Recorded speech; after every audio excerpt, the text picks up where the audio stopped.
আজকের ভগবান আমাদের চরম পরীক্ষা নিচ্ছে, দেখি কার কত বড় ধৈর্য, কে কতক্ষণ হরি কথায় বসে থাকতে পারে। প্রেম সে এক জায়গায় হয়েছে কে? গুরু আর শিষ্য। এই জগৎটাকে, জগৎ হচ্ছে পাঠশালা, আর সেই পাঠশালায় পড়ুয়া কারা? আমরাই হলাম পড়ুয়া। এই জগৎ যদি গুরু হয়, আমরা হলাম শিষ্য, আমরা হলাম শিষ্য। আজকে তাকিয়ে দেখুন, এটা মনের কথা।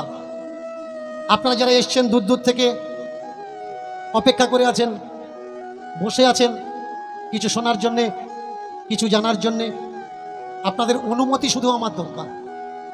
কেমন? আমার কীর্তনের মূল উদ্দেশ্য সমাজ থেকে কুরীতি, কুসংস্কারকে দূর করে শুদ্ধ সনাতন ধর্মকে প্রতিষ্ঠা করা। কে গুরু, কে শিষ্য, কোনটা সত্য, কোনটা মিথ্যা, মানুষের দরজায় দরজায় গিয়ে তাদেরকে জানিয়ে দেব। যে গুরু শিষ্যের কথা আজকে আমরা চর্চা করছি, তৎকালীন সময়ের সব থেকে বড় উচ্চ কুটিরের সন্ত মাধবাচার্য। এই মাধবাচার্যের সম্মুখীন হয়েছেন রাজা পিপা। দুজনার যে কথোপকথন, গুরুর যে বিবরণ আর শিষ্যের যে গুণ, এটা প্রত্যেকটা মানুষের জানার দরকার। না হলে আপনারা বুঝবেন কি করে যে কে গুরু আর কে গুরু নয়। চমৎকার বিষয়। আপনারা যদি অনুমতি দেন আমি বলবো, বলবো কি? তা না হলে পরে আমি ঝুলি খোলা আরম্ভ করবার আপনারা বলবেন এসব বলা উচিত হচ্ছে না, এটা যেন বলবেন না। কেমন? কিসের জন্য এসেছ? মৃত্যুর জন্য এসেছি, মৃত্যু ভয়ের জন্য এসেছি।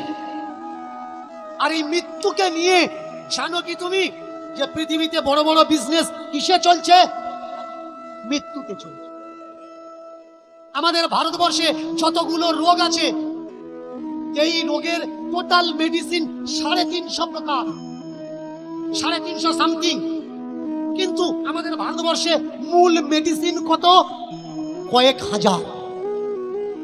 যে রোগে যে মেডিসিন দরকার নেই, যে মেডিসিন দরকার নেই, অথচ আজকের সমাজে কিছু ডাক্তার তারা সেই মেডিসিন প্রেসক্রিউজ করছে, কোনো প্রয়োজন নেই, অথচ লিখে দিচ্ছে তুমি খাও। আর আমার ভারতের সরকার সেই সব মেডিসিনগুলো এখনো পর্যন্ত ব্যান লাগায়নি। বাংলাদেশ ছোট্ট দেশ, অনেক মেডিসিন ব্যান লাগিয়েছে, পাবন্দি আছে, যেগুলো এখানে বিক্রি হবে না। অথচ আমার ভারতে সেগুলো র্যাম র্যাম চলছে। শুধু র্যাম র্যাম না, A category, B category, C category, 3টে ক্যাটাগরিতে চলছে। ডাক্তার লিখছে একরকম, ওষুধ কিনতে যাবেন ও দিচ্ছে আর একটা কোম্পানি, সে কোম্পানি দিচ্ছে না, বলছে কি ওই ওষুধ আছে তবে এই কোম্পানির নেই। আপনি আমি আমরা সবাই নিরুপায়, সেই মেডিসিন নিয়ে চলে আসছি। এতে কি হচ্ছে? রোগ সারছে না, আরো রোগের নূতন জন্ম হচ্ছে। বিজনেস খানা তাকিয়ে দেখুন, করোনার নাম করে যে ব্যক্তিগুলো মারা গেল, যে ছেলে যে মেয়েরা মারা গেল, ছেলে মেয়ে ছোঁয়নি কিন্তু। কেন? ছুলে তার হবে? বলুন তো, তারা তো পুড়েছে, পড়েনি। ছেলে মেয়েরা টাকা দিয়েছে, যারা মদ খেয়ে তাদের পোড়ালো। সত্যিই যদি করোনা ছোঁয়াচে রোগ হবে, তাহলে সেই ডোমকটার করোনা হলো কেন? হলো না কেন? আজকের ডাক্তাররা বলছে করোনা কোনো ছোঁয়াচে রোগ। জানতে পারলাম কখন? তখন ছেলে বাবাকে ছুঁতে পারেনি, বাবা ছেলেকে ছুঁতে পারেনি, একটা পরিবার আর একটা পরিবারের কাছে সামনে গিয়ে দাঁড়াতে পারেনি। তখন আমরা বুঝতে পারলাম যে করোনা ছোঁয়াচে রোগ। আর যখন এই করোনা থেকে আমরা মুক্তি পাওয়ার রাস্তা বের করলাম, তখন জানতে পারলাম এটা ছোঁয়াচে রোগ না। চমৎকার বিষয় দেখুন, মৃত্যুর উপরে কি কি বিজনেস চলছে। বেড, ভেন্টিলেশন, ছাত্রী বয়ে নিয়ে যাওয়ার গাড়ি, 4 গুণা 10 গুণা দাম। কেন? না হলে আপনি আপনার আত্মীয় বন্ধু বান্ধব বাঁচাতে পারবেন না। শুধু তাই না, আপনি বাঁচাতে পারলেন না, মারা গেল, মারা যাওয়ার পরে এবারে মুক্তি। ও তো আত্মা হয়ে ঘুরে বেড়াবে, লোকের ভয় দেখাবে। যে ছেলে, যে মেয়ে, যে ভাই, যে বোন মারা গেছে বলে পাট দাঁড়িয়ে বসে কাঁদছিল, আমার ছেড়ে গেলে কেন? কেন চলে গেলে? কোথায় আছো তুমি? আমাকে নিয়ে যাও, তোমার সঙ্গে আমি যাব। কদিন বাদে ছেলে মেয়েদের কাছে গল্প করছে, তোর বাবা আমার ঘুমোতে দিচ্ছে না, তাড়া দিচ্ছে। তাহলে কাকে ডাকবে? গুনিনকে ডাকো। কাকে ডাকবে? গুনিনকে ডাকো। কেন? একটা মাদুলি করে নাও, তাহলে খারাপ খারাপ স্বপ্ন আর দেখাবে না। কেন? এই তো যেদিন মরে গেল সেদিন কাঁদছিলিস যে তুমি কোথায় গেলে বাবা, আমাকে নিয়ে চলো, তোমাকে দেখতে পাচ্ছি না। আর আজকে যখন দেখতে পাচ্ছিস তখন গুনিনের কাছে মাদুলি নিচ্ছিস। শুধু তাই না, পিণ্ড দেওয়া লাগবে। পিণ্ড দিলে তবে আপনার বাবার মুক্তি। কোথায় পিণ্ড দেওয়া লাগবে?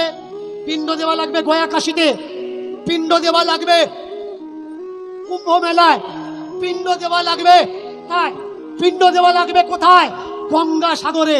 পিণ্ড দেওয়া লাগবে কোথায়? গঙ্গার স্নানে। এই সেদিনের কথা, একটা ছেলে আগুন ছাড়াচ্ছিল, মন দিয়ে শুনবে, আগুন ছাড়াচ্ছে। তা আমাকে ফোন করে বলছে, বাবা আমার মামা মারা গেছে, আমি আগুন ছাড়ানো কাজ করব, তা কোথায় করলে খরচটা একটু কম হবে আমার বলে দিন না। আমি বললাম, এই জন্য আমার ফোন করেছিস? আমি তো বলবো তুই করিস নি, খরচ কম বেশির কথা এ গল্প আমার কাছে করিস নি। করছিস কেন? বলে পাড়ার লোকেরা বলছে হাতে আগুন আছে, ওই হাতে নাকি কোনো ভালো কাজ হবে না। আমি বললাম, এক কাজ কর, তোর পাশে কে আছে? বললে আমার ভাইপো দাঁড়িয়ে আছে। তাহলে এক কাজ করতো, ভাইপোর গায়ে হাতটা চেপে ধর, দেখতো ভাইপো আউ করে কিনা। বলে কেন? তোর হাতে আগুন, চেপে ধরে দেখো, যদি আউ করে তাহলে জানবি আগুন আছে হাতে, আর যদি আউ না করে বেকার ঠান্ডা হাত আগুন ছাড়িয়ে কি করবি? বলে বাবা তুমি শুধু বদময়সী কথা বলো। কি বলি? বদময়সী কথা আমি বলছি না, যারা বদময়সী করছে তাদের থেকে তোদের বাঁচানোর চেষ্টা করছে। আজকে দীনকৃষ্ণ ঠাকুর এসছে, এভাবে কেউ বলতে পারবে না, এভাবে কেউ বলবেও না। আজকের বলছি, শিখে নাও। মানুষ মারা গেলে তার মুক্তির জন্য তার আত্মীয় বন্ধু বান্ধবরা কিচ্ছু করতে পারে না। যদি সত্যি তার আত্মীয় বন্ধু বান্ধবরা কারণ আত্মার কল্যাণের জন্য কিছু করতে পারত, তাহলে কিন্তু গীতা মিথ্যা। গীতায় কোথাও বলা নেই যে একটা চোরের আত্মার জন্যে, একটা অসাধুর আত্মার জন্যে সাধ্য করলে মুক্তি হয়। চমৎকার বিষয়। তবু আমরা জল দিচ্ছি, বাবার নামে জল দাও, মার নামে জল দাও। কি হবে? তোমার 14 পুরুষ জল পাচ্ছে। আমি একবার এক পণ্ডিতকে বলেছিলাম, পণ্ডিতজি এই তো শুকনো চাষ, খোরো চাষ, ধান চাষ করছে অনেক জায়গায়, তা যারা দূরে দূরে চাষ করেছে ডেলিভারি পাইপের সমস্যা হচ্ছে, আপনারা মেশিনগুলো একটু মন্ত্র পড়ে দিন না। বললে কি হবে? এখানে জল দিলে যদি নরক থেকে আমাদের বাপ ঠাকুর দ্বারা জল পায়, তাহলে এখানে মেশিন মন্ত্র পড়ে দেবেন, 2 কিলোমিটার দূরে ধান খেতে গিয়ে জল পড়বে না। বলে তাই কখনো হয়? মেশিনে মন্ত্র পড়ে দেবো, ডেলিভারি না হলে যাবে? ওখানে যাবে কি করে? জল সাপ্লাই হবে কি করে? ডেলিভারি তো লাগবে, মাধ্যম তো লাগবে। তাহলে ধান খেতে জল ভরতে গেলে যদি ডেলিভারি লাগে, মাধ্যম লাগে, তাহলে বাবার আত্মাকে জল দেবো, মার আত্মাকে জল দেবো, কোনো মাধ্যম নেই কেন? আমার পুকুর পাড়ি দিচ্ছি, উইদাউট ডেলিভারিতে তারা পাবে? তারা পাবে। এ কথাটা কবে বুঝবে? দেশের শত্রু ওরা নয়, দেশের শত্রু আমরা। একটা সময় ছিল মাথার উপরে জোর করে চাপ দিয়ে ওরা বলতো শ্রাদ্ধ করো, না হলে এক ঘুরে করে দেবো। গ্রামের মানুষ এক ঘুরে করে দিয়েছেও। আজকে সমাজে যারা শ্রাদ্ধ করে না, তারা সমাজে মুখ তুলে তাকাতে পারে না। মানুষ তাদেরকে ঘৃণা করে, ওর বাবা মরে গেছে শ্রাদ্ধ করেনি, ওর মা মরে গেছে শ্রাদ্ধ করেনি, ওর বাড়িতে যেও না, ওর বাড়িতে খেও না। কিন্তু সত্যি কথা বলুন তো, সত্যি কি শ্রাদ্ধে কারোর মুক্তি হয়? তাহলে কেন করছি আমরা? অনেকে আমাদের বলে যে বাপ ঠাকুর দ্বারা তাহলে এতদিন মিথ্যে করে এসছে, বাপ ঠাকুর দ্বারা যা করেছে ওগুলো মিথ্যে, পূর্বাজরা যা করেছে ওগুলো মিথ্যে, ওগুলো করেছে তাই তো আমরা করছি, তাহলে তো বাপ ঠাকুর দ্বারা মিথ্যে। ভাই, সতীদাহ প্রথা ছিল, বাপ ঠাকুরের দ্বারা করছিল, হঠাৎ করে বন্ধ করে দিলে কেন? কারণ ওটা ঠিক নয়, ওটা অন্যায়, ওটা একটা কালচার। সতীদাহ প্রথা যেমন একটা মিথ্যা কালচার, শ্রাদ্ধের নামে জল দেওয়া, ফুল দেওয়াটাও একটা মিথ্যা কালচার। ভাই, যার বাম্মা মরে যায়, যদি এখানে কোনো বাম্মা মরা মানুষ থেকে থাকো, গত বছর মারা গেছে বা 5-6 মাসের ভিতরে মারা গেছে বা 1 মাসের ভিতরে মারা গেছে, যদি কারো স্বামী মারা গেছে বা যদি কারো স্ত্রী মারা গেছে, তারা তাকে জল দিয়ে খুশি হতে চায় না। কি করে খুশি হতে চায় জানো? তারা চায় যে একবার যদি মানুষটার সঙ্গে কথা বলতে পারতাম। বুকের ভিতরটা কাঁদে কেন? শুধু তার সঙ্গে কথা বলতে পারছি না, শুধু তাকে দেখতে পাচ্ছি না, তাই তো বুকের ভিতরটা কাঁদে। সত্যি যদি তোমাদের কাছে কোনো মন্ত্র ক্ষমতা থেকে থাকে, যার মা মারা গেছে তার সঙ্গে একবার মন্ত্র বলে কথা বলিয়ে দাও না ভাই। যার বাবা মরে গেছে তার সঙ্গে মন্ত্র বলে একবার কথা বলিয়ে দাও না। সাধ্যের থেকে বেশি প্রয়োজন তার কথা বলা, তার খোঁজ নেওয়া, যে বাবা তুমি কোথায় আছো, মা তুমি কোথায় আছো। আমরা সবাই এখানে আছি, ভালো মন্দ খাচ্ছি, শীতের সময় গায়ে দিচ্ছি, সবাই আছে, শুধু তুমি নেই। আমাদের ঠান্ডা লাগছে, আমরা চাদর গায়ে দিচ্ছি, তোমার ঠান্ডা লাগলে তুমি কি গায়ে দিচ্ছ বাবা? তুমি কোথায় আছো? এই ব্যথা, এই অনুরাগ যারা বোঝে, শুধু একটু কথা বলতে চায় ভাই। গীতায় স্পষ্ট উল্লেখ আছে, ভগবান শ্রীকৃষ্ণ বলেছেন, আত্মার না তো মৃত্যু আছে, না তো জন্ম আছে, আত্মার না তো দুঃখ আছে, না তো কষ্ট আছে, আত্মার না তো জরা আছে, না তো ব্যাধি আছে, আত্মা না তো আনন্দ করে, আত্মা না তো দুঃখ করে। তাহলে ভাই, যদি আত্মার মুক্তি কেউ ঘটাতে পারে না, তাহলে আত্মার নামে এমন অন্ধ কুসংস্কার আমরা কেন চালাচ্ছি? শুধু তাই নয়, বাবা মা মারা গেছে, বাড়ির যে বড় ছেলে, তাকে দিতে হবে চিতায় আগুন।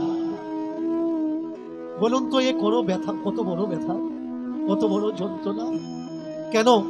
পাড়ায় অন্য কোনো মানুষ আর নেই, সে চিতায় আগুনটা দিতে পারে না? না, ওর দিলে হবে না,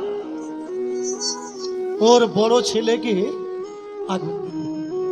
বলো তো ভাই, যেদিন আমরা জন্মেছিলাম সব থেকে বেশি হেসেছিল কে? আমার বাবা, আমার মা। চিতায় তুলে দিয়ে কখনো আমরা একবারও ভেবেছি যে আমার প্রথমে পৃথিবীতে আসায় তুমি কত হেসেছিলে, আর আজকে পৃথিবী থেকে সারা জীবনের মতো তুমি চলে গেলে? কাঁদার দায়িত্বটা আমার, চিতায় আগুন দেওয়ার দায়িত্বটা আমার। কত বড় কুসংস্কার! মুখে আগুন গুজে দাও কেন ভাই? মুখে আগুন গুজে দেবে কেন? চিতায় আগুন দিলে হবে না, মুখে আগুন গুজে দেওয়া লাগে। কেউ কেউ পায়ে আগুন গুজে, কেন ভাই? আগুনটা তার গায়ে গুজে দেবে কেন? তাকে যদি শেষ করার হয়, মৃত শরীর নশ্যান শরীরা স্বরূপা। হেমন্তর একটা বিখ্যাত গান আছে, কবর দাও বা চিতায় পোড়াও, মরলে সবাই মাটি। তবে বামুন হয়ে গর্ব কেন, অহংকারে ফাটি, মরলে সবাই না ভাই, কোনো প্রয়োজন নেই। রাজস্থানের মতো জায়গায় সরকার থেকে আইন করে শ্রাদ্ধের সময় ভুঁড়ি ভোজনকে বন্ধ করে দিয়েছে, যে শ্রাদ্ধে মানুষ মারা গেলে কোনো লোক খাওয়ানো চলবে না। এ অপমানজনক কাজ, ঘৃণিত কাজ, লজ্জার কাজ। বিবাহে অনুষ্ঠান করো, জন্মদিনে অনুষ্ঠান করো, কিন্তু মৃত ব্যক্তির শ্রদ্ধার্ঘ নিবেদন করো, তার অনুষ্ঠানে লোক ভোজন নয়। মৃত্যু নিয়ে চতুর্দিকে বিজনেস চলছে। জানো পিপা, মৃত্যুটা কি? কি গুরুদেব? মৃত্যু হলো মুক্তি, মৃত্যু হলো শান্তি, মৃত্যুই হলো নতুন জগতে পদার্পণের প্রথম সূচনা। ও গুরুদেব, মরার সময় খুব কষ্ট হয় না? দূর পাগল কোথায়, কে বলে যে মরার সময় কষ্ট হয়? তুই যখন সারাদিন কাজের পরে খাওয়া দাওয়া করে বিছানায় ঘুমাস, ঘুমাতে যেতে ঘুমানোর সময় তোর কষ্ট হয় না, আনন্দ হয়? তুই তখন কি চাস? জেগে থাকতে না ঘুমাতে? গুরুদেব, আমি তখন ঘুমাতে চাই। সারাদিনের পরিশ্রম, সারাদিনের ক্লান্ত, মনে হয় একটু ঘুমালে আমার ভালো লাগবে। মৃত্যু কি জানিস? মৃত্যুকে অনন্ত নিদ্রা, চির নিদ্রা বলে আখ্যা দেওয়া হয়েছে মৃত্যু শাস্ত্রে। নচিকেতা যম সংবাদ, সেখানে যম মহারাজ বলছেন মৃত্যু হচ্ছে চির নিদ্রা। যেমন ঘুমাতে গেলে মানুষ আনন্দ পায়, সারা দিনের পরিশ্রম দূর হয়ে যায়, তেমনি মানুষ যখন মৃত্যু শয্যায় শায়িত হয়, সে আত্মীয় বন্ধু বান্ধবদের ডেকে বলে দেয়, আর হবে না, আমি আর বাঁচব। কথাটা বলতে কষ্ট হয়, কিন্তু সে যখন আস্তে আস্তে আস্তে আস্তে ঝিমিয়ে আসছে, মহা আনন্দ নির্বাণের জগতে পৌঁছে যায়, মহাশান্তি মহাশান্তি পেয়ে যায়। সে ঠাকুরের কাছে তখন কি বলে জানো? মরার পূর্ব মুহূর্ত যত ডাকো ও আর শুনতে পায় না। এই ব্রেন মেমোরি আর কাজ করে না, এই দুটো চোখ জাল পড়ে যায়, আর কিছু দেখতে পায় না। কেন দেখতে পায় না? যদি দেখতে পেত, শুনতে পেত, বুঝতে পারত, তাহলে ওর মৃত্যুটা বড় ভয়াবহ হতো। তাই তো প্রকৃতির নিয়ম অনুসারে এই তিনটে জিনিস তাদের থেকে কেড়ে নেওয়া হয়। আমাদের প্রত্যেকের একদিন এই পথের পথিক হওয়া লাগবে। সত্য কি জানেন? একটা মানুষ মারা যায়, আমরা নাচতে নাচতে ভ্যানে করে, টেম্পুতে করে, কাঁধে করে তাকে নিয়ে চলে যাই শ্মশান ঘাটে, পুড়িয়ে রেখে চলে আসি। কিন্তু কেউ একবারও নিজের গায়ে হাত দিয়ে বুঝি না যে আমরা তাকে রাখতে যাইনি, মরে গিয়ে সে আমাদের সবাইকে নিয়ে গেল ওই জায়গায় দেখানোর জন্যে। এখনো সময় আছে, পরিবর্তন হ। দেখ, আমি এই জায়গায় এসেছি, আমি চির অমর নয়, তোদেরও একদিন এই জায়গায় আসা লাগবে। তোরা কেউ অমর নয়। এ জগতে অমরকে কোথা কবে? জন্মালে মরিতে হবে। অবশ্যই মৃত্যু আছে, মৃত্যু ছাড়া তোমার এখানে ঠাঁই নেই। তাই তো এই লোকটার নাম কি? মর্ত্যলোক। এই লোকটার নাম মর্ত্যলোক নয়, এই লোকটার নাম মৃত্যু লোক। মৃত্যুর পরে কি হয় যারা বলে, এরা সম্পূর্ণ মিথ্যে বলে। মৃত্যুর পরে কি যে হয়, যেদিন আপনি আর আমরা যাব, সেই দিনই বুঝতে পারবো মৃত্যুর পরে হয় কি। তার আগে আমরা কেউ বুঝবো না। একটা প্রবাদ আছে, নিজে না মরলে ভূত হওয়া যায় না। যেদিন নিজে মরবো সেই দিন বুঝতে পারবো ওই পারের জগতে কি হয়। এপারের জগতে থেকে ওই পারের জগতের কথা বলতে পারবো না, এমন একটা বাধা, এমন একটা ব্যারিকেড আছে। ও গুরুদেব, তাহলে এই মৃত্যু থেকে মুক্তি আমায় দিন। দিতে গেলে গুরু কৃপা দরকার, তাহলে গুরু কৃপা দিন। গুরু কৃপা হতে গেলে গুরু আশ্রয় করার দরকার, তাহলে এসেছি, আশ্রয় দাও। কে বলে বাড়ি ছাড়লে গুরু আশ্রয় হয়? বাড়ি ছাড়লে হয় না। যার হয় তার বাড়িতে থেকে হয়, যার হয় না তার বাড়ি ছাড়লেও হয় না। যার হয় তার নয়ে হয়, যার হয় না তার নব্বুয়েও হয় না। যার হবে যেখানে থাকবে সেখানে হবে, আর যার হবে না তাকে নিয়ে পুরো জগৎ ঘোরো, কোথাও গিয়ে হবে না। ও গুরুদেব, তাহলে এবার এই যতটুকু জামায় দিলেন, বিনিময়ে আমি কি দেব আপনাকে? কি দেব আপনাকে? দুহাত বাড়িয়ে দিয়েছে, বলুন কি দেবে? বললে শোনো, এই জগতে দুটো জিনিস গুরুকে দেওয়া যায়, দুই পদের গুরু, দুটো জিনিস গুরুকে দেওয়া যায়। একটা হচ্ছে অর্থ, আর একটা হচ্ছে পরমার্থ। অর্থ কি? এই জগতে যা কিছু কেনা বেচা চলে তাকে বলে অর্থ। আর পরমার্থ কি? এই জগতে কাজে লাগুক বা না লাগুক, চিত্ত মার্জন পরমার্থ প্রয়োজন। চিত্ত মার্জনের জন্যে পরমার্থের প্রয়োজন হয়। আমাকে দুটো জিনিস দিতে পারে, না হলে নয়। গুরুকে যে দেয়, শিষ্যকে যে নেয়। আজকের হরিবাসরে গুরু কারা? যারা আপনারা দূর থেকে এসেছেন আমাকে দিতে, এই গ্রামকে দিতে, এই হরিবাসরকে দিতে, আপনারাই প্রত্যেককে গুরু। আর শিষ্য কারা?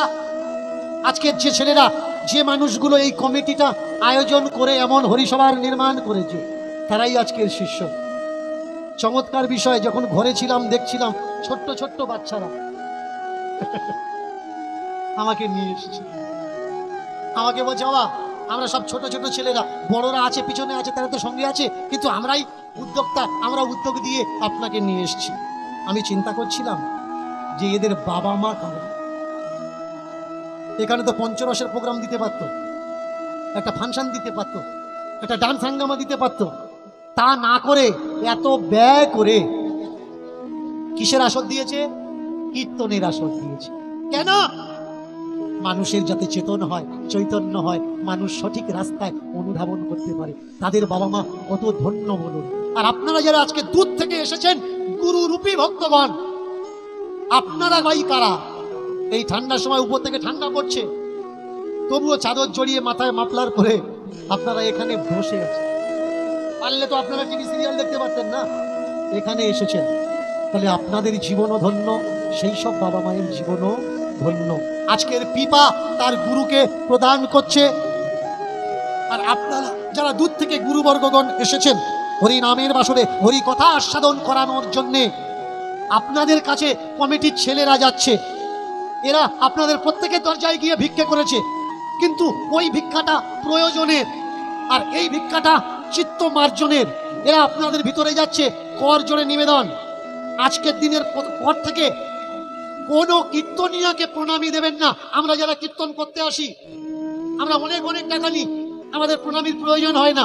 তবু দেখি শ্রোতাদের ভিতর থেকে, ভক্তদের ভিতর থেকে স্টেজে এসে প্রণাম করে আমাদের টাকা দেয়। আমি হাত জোড় করবো, আমাদের টাকা দেবেন না। এই সব বাচ্চাদের যদি পারেন এদের ঝুলি ভরিয়ে দিন, এরা আপনাদের ভিতরে যাচ্ছে। কমিটির ছেলেরা এখানে আছে তো? কমিটির ছেলেরা কোথায়? এখানে আছো তো? চলে যাও তোমরা ভক্তদের ভিড়ের মধ্যে। এদের দেওয়া উচিত। একটা 10 টাকা দিলে দীনকৃষ্ণ ঠাকুর আসবে না, অনেকগুলো টাকা লাগে।